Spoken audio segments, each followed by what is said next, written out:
মিথ্যে টোপ দিয়ে এবার মোনালিসার গুন্ডারা বিয়ের দিনে কম্পাসকে কিডন্যাপ করে নিয়ে গেল বাড়ি থেকে। হ্যাঁ বন্ধুরা, এমনটা হতে চলেছে আজকের পর্বে। বিস্তারিত জানতে ভিডিওটিতে লাইক দিয়ে চ্যানেলটিকে সাবস্ক্রাইব করে পুরো ভিডিওটি তোমরা দেখতে থাকো। গল্পের শুরুতে আমরা দেখতে পারবো কম্পাসকে বিয়ের সাজে দেখে কম্পাসের মা খুবই খুশি হয়েছে। কম্পাসের মা তখন মেঘবালাকে বলতে লাগলো, মেঘবালা তুমি আমাদের জন্য যা করেছো তার ঋণ আমরা কোনোদিন শোধ করতে পারবো না। আর রশ্মিকা এই ছোট্ট বাচ্চা মেয়েটা আমাদের জন্য অনেক কিছু করেছে। বিশ্বাস করো, তোমরা যদি আমাদের পাশে না থাকতে তাহলে আমরা কি করতাম? যখন তোমার আঙ্কেল একলা ছিল, আমি অসুস্থ ছিলাম, তোমরাই তো আমাদের পাশে দাঁড়িয়েছো। তখন কম্পাস খুশি হয়ে যায়। এদিকে কম্পাস তখন মেঘবালাকে বলতে লাগলো, ও দিদিভাই তোমরা বিয়ে সমস্ত কিছু আয়োজন করেছো, আমার না বড্ড কেমন কেমন লাগছে। মেঘবালা তখন বলতে লাগলো, এই কম্পাস এসব কথা বাদ দে তো, এখন ফুল এনজয় কর, সবাই মিলে খুব আনন্দ করব।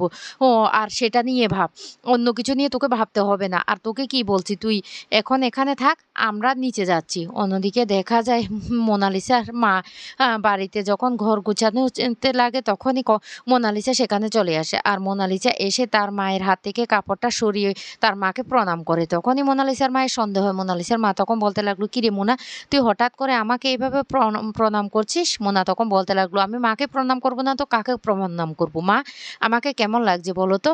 তখনই মোনার মা বলতে লাগলো, আজকে তোকে খুব খুব সুন্দর লাগছে, বিশ্বাস কর। তখন মোনা বলতে লাগলো, সত্যি মা তুমি সত্যি কথা বলছো? তখন বলতে লাগলো, আমি কেন মিথ্যে কথা বলবো, আমার মেয়েটাকে আজকে পরীর মতো সুন্দর লাগছে। মোনা তুই একা একাই বিয়ে বাড়ি যাচ্ছিস? মোনা তখন বলতে লাগলো, কি করবো মা, তুমি তো যেতে চাইছো না, তাই আমি একাই যাচ্ছি। বিশ্বাস করো আজকে আমাকে সুন্দর লাগছে তো।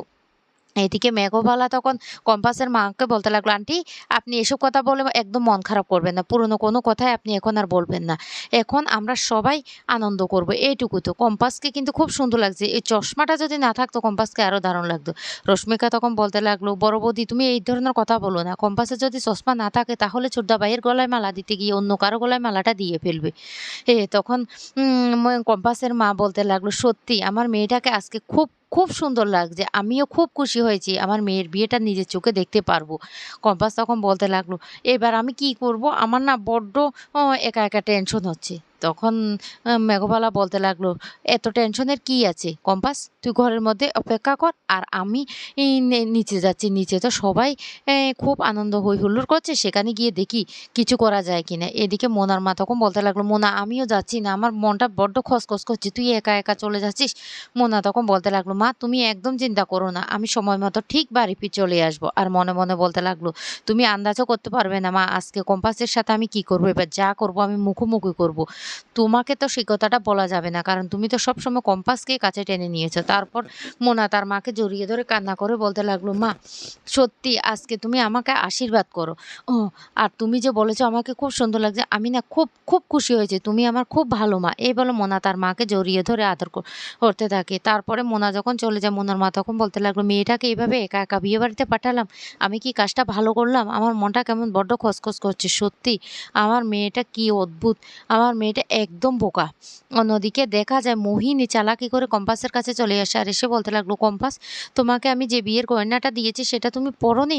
কম্পাস তখন বলতে লাগলো, আমার না এত ভারী গয়না পরতে না একদম ভালো লাগে না, আর দিয়েছো ভালোই হয়েছে, তুমি এত ভারী গয়না দিয়েছো, সেই গয়নাটা পরার আর মতো আমারও তো যোগ্যতা থাকতে হবে। তখন মোহিনী বলতে লাগলো, ও তুমি আমাকে ভালোবাসো না, একটু সহ্য করতে পারো না, তাই তো তুমি আমার গয়নাটা পরোনি। আর মনে মনে বলতে লাগলো, ভালোই হয়েছে, এখন যে গয়নার দাম, গয়না কিনা না অনেক টাফ হয়ে যাচ্ছে, আর আমি এই গয়নাটা আমি নিয়ে নেব, আমার কাজে লেগে যাবে। এই বলে যখন গয়নাটা নিয়ে চলে যায়, মেঘবালা তখন বলতে লাগলো, কিরে কম্পাস তোর বিয়েতে গিফট দিয়েছে, এখন আবার সেটা নিজে নিয়ে চলে গেল? কম্পাস তখন বলতে লাগলো, ছেড়ে দাও ছেড়ে দাও, ওর বিষয়ে না আমি তদন্ত শুরু করে দিয়েছি অলরেডি, তোমরা কোনো চিন্তা করো না, কিছুদিনের মধ্যে ওর সমস্ত বায়োডাটা আমাদের সামনে চলে আসবে, তুমি এ নিয়ে একদম চিন্তা করো না। তখন এই কথা বলার সাথে সাথে কম্পাস বলতে লাগলো, আচ্ছা দিদিভাই একটা কথা বলি তো, মোনা ম্যাডামকে দেখতে পাচ্ছি না, মোনা ম্যাডাম কোথায়? তখন মেঘবালা বলতে লাগলো, হ্যাঁ গায়েব হলুদের পর থেকে আমিও দেখতে পাচ্ছি না, কি তুই কি টেনশন করছিস? মোনার মা তখন বলতে লাগলো, টেনশন না করে কি করবে, কম্পাসকে ছোটবেলা থেকে কত কষ্ট সহ্য করতে হয়েছে সেটা আমি জানি। এইদিকে বাড়িতে নাচ গানের অনুষ্ঠান করা হয়, আর সেখানে ঋতুজা আর পৃথা খুব সুন্দর করে নাচ করতে থাকে, সবাই তখন এনজয় করতে থাকে, কিন্তু সেখানে মুক্তি চলে আসে, আর মুক্তি এতগুলো জুয়েলারি দিয়ে আসে যেটা দেখে মেঘবালার মাথা ঘুরে যায়। মেঘবালা তখন বলতে লাগলো, রশ্মিকা আমি একটা কথা বলি, দেখ দেখ মুক্তি মাসি এখানে কতগুলো গয়না পরে এখানে এসেছে, ও কি এখানে বিয়ে বাড়িতে এসেছে না এইভাবে জুয়েলারি কম্পিটিশন করতে এসেছে সেটাই তো বুঝতে পারছি না, এত টাকা পায় কোথা থেকে। তখন মেঘবালা বলতে লাগলো, আরে রশ্মিকা বুঝতে পারছিস না, বিহানের কিডন্যাপের পেছনে না আমার মনে হয় মুক্তি মাসিরও হাত আছে। এই যে বেনামি প্রপার্টিগুলি বিহানের থেকে লিখিয়ে নিয়েছে, আমার মনে হয় সেগুলি বিক্রি করে টাকা দিয়ে গয়না কিনে নিয়েছি। এদিকে পৃথা আর ঋতুর নাচ দেখে অভিজ্ঞান অখিলেশ বাবু আর কিঞ্জল খুব আনন্দ করতে থাকে। অন্যদিকে মুক্তি লুকিয়ে এ এ বলতে লাগলো সেনাপতিকে যে রশ্মিকার মন জিতে নেওয়ার জন্য, রশ্মিকার কাছাকাছি যাওয়ার জন্য, কারণ ওই বাড়িতে ওদেরকে ঢুকতেই হবে।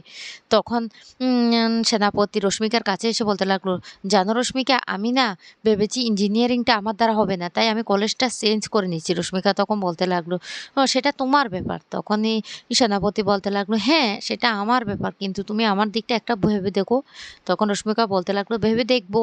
ও তুমি বলেছো আমি ভেবে দেখবো, তবে এখান যে নাচ গান হচ্ছে সেগুলি একটু আনন্দ করো। তখন সেনাপতি তার মায়ের কাছে গিয়ে লুকিয়ে লুকিয়ে বলতে লাগলো, মা তুমি যতটা সহজ মনে করছো ততটা সহজ নয়। ওই তখন মুক্তি বলতে লাগলো, শুন সেনাপতি, তোকে তো আমি হুটহাট করে কিছু করতে বলছি না, তোকে বলছি আস্তে ধীরে সুস্থে তুই কাজটা কর, যাতে আমরা মা ছেলে মিলে দুইজনে এই বাড়িতে আবার ঢুকে পড়তে পারি, বুঝতে পারছিস? সেনাপতি তখন বলতে লাগলো, মা রশ্মিকা না কেমন একটা মেয়ে, পারবো আমি? তখন মুক্তি বলতে লাগলো, তোকে পারতে হবে, দরকার পড়লে তুই যা করার দরকার সব কিছু করবি, রশ্মিকার মনটা তুই জিতে নিবি। এদিকে পৃথার যখন ঋতুজার নাচটা শেষ হয়ে যায় তখন মন খারাপ হয়ে যায় ঋতুজার মন খারাপ দেখে পৃথা তখন বলতে লাগলো, দিদিভাই তোমার কি হয়েছে, হঠাৎ করে তোমার মনটা এভাবে খারাপ হয়ে গেল কেন?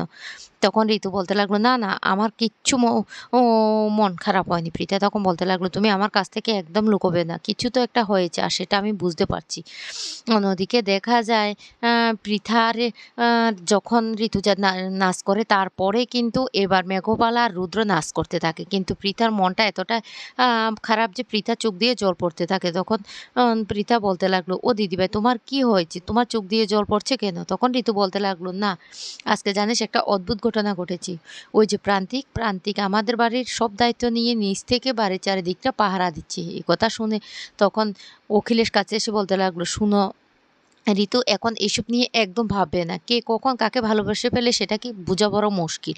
অন্যদিকে ঋতুজার মনটা বড্ড খসখস করছে, প্রান্তিকের কথাটা বারবার মনে পড়ছে। ঋতুজা তখন বলতে লাগলো, রশ্মিকা যাও তো উপর থেকে বিহানার কম্পাসকে নিচে নিয়ে এসো তো। রশ্মিকা তখন বলতে লাগলো, ঠিক আছে। এদিকে চালাকি করে মোনালিসা বিহানার কম্পাসকে কিডন্যাপ করার জন্য একটা টোপ ফেলে, আর সেই টোপটা হলো বিহানের ঘরে একটা চিঠি ফেলে, আর সেই চিঠিতে লেখা আছে কম্পাস তাকে বাগানে যেতে বলেছে, সে নাকি অ্যানিভার্সারি গিফট দেবে। অন্যদিকে কম্পাসের ঘরেও সে একই রকম একটা চিঠি রেখে দেয়, আর সেখানেও লেখা আছে বাগানে যাওয়ার জন্য অ্যানিভার্সারি গিফট দেবে বিহান। দুজনে চিঠি পেয়ে দুজন এতটা খুশি হয়ে যায় আর বলতে লাগলো, আমাদেরকে এক্ষুনি বাগানে যেতে হবে। এই বলে দুজন যখন বাগানে যায় তখনই সেই মুহূর্তে মোনালিসার ভাড়া করা গুন্ডারা কম্পাসের মুখ বেঁধে কম্পাসকে সেখান থেকে কিডন্যাপ করতে যায়, আর বিহান তখন চিৎকার করে উঠে। অন্যদিকে তখন ঋতু বলতে লাগলো, কি ব্যাপার, এতক্ষণ হয়ে গেছে বিহান আর কম্পাস নিচে আসছে না কেন? রশ্মিকা তোমাকে কি বলেছে? অরিন তখন বলতে লাগলো, আমি গিয়েছিলাম যে আম্মা, উপরে তো নেই, দাদাভাইও নেই, আর এদিকে কম্পাসও নেই। তখনই ঋতু বলতে লাগলো, এটা কি করে সম্ভব, ওরা উপরে আছে, ঘরের মধ্যে আছে। মেঘবালা তখন বলতে লাগলো, এই মাত্রই তো আমি কম্পাসকে সাজিয়ে এসেছি, তাহলে কম্পাস গেলোটা কোথায়? কি করবো আমি, এবার তো বুঝতে পারছি না।